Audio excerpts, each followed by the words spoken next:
Bonjour, moi c'est Mathis Keita, j'ai 30 ans, je suis né à Roubaix le 15 janvier 1992 et j'ai grandi dans l'est de la France à Thionville. Je suis issu d'une famille de basketteurs, mon père faisait du basket, mon oncle a été professionnel aussi, donc c'est vraiment quelque chose qui est dans la famille depuis un petit moment. J'ai commencé aux alentours de 7 ans je dirais. Mon premier club de basket ça a été Thionville, donc c'est là-bas où j'ai grandi, mon père jouait au basket là-bas donc il m'a emmené voilà, histoire de faire mes gammes. Après Thionville, je suis parti donc, au pôle espoir à Metz, puis au centre de formation de Nancy, puis 3 ans donc, à l'INSEP.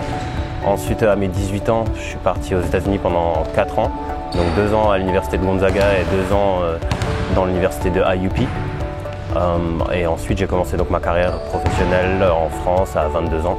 J'ai commencé à Évreux pendant 2 ans, puis Gravelines 1 an. Roanne 3 ans et demi, puis Poitiers, puis Nancy et enfin Champagne Basket. Pour les États-Unis, c'était quelque chose que je voulais faire depuis tout petit. Ça m'avait toujours fait rêver de voir à la télé les grandes salles, les ambiances universitaires. Et en plus, ma mère voulait que je continue mes études après le bac, donc c'était un très bon compromis entre le niveau basket et les études. Champagne Basket, tout simplement parce que c'est un très beau projet. Ils ont un objectif court et long terme. Puis le coach m'a appelé aussi assez tôt dans l'été pour me montrer sa confiance. Et voilà, c'était un projet qui m'intéressait avec des belles ambitions, un beau groupe. Donc c'était un beau défi à relever. Je pense qu'on fait un plutôt bon début de saison, je dirais. On est une équipe avec des ambitions. C'est des joueurs qui connaissent bien la Pro B. Donc on sait que c'est très long. Et que, voilà, que ça va jouer sur plein de petits détails tout au long de l'année. Et on est bien concentré, on continue à travailler tous les jours à l'entraînement, donc c'est une bonne chose. Mes objectifs personnels, c'est tout simplement de gagner le plus de matchs possible, d'essayer de montrer l'exemple tous les jours à l'entraînement et en match, et d'être un leader à la fois vocalement et aussi sur le terrain, montrer l'exemple.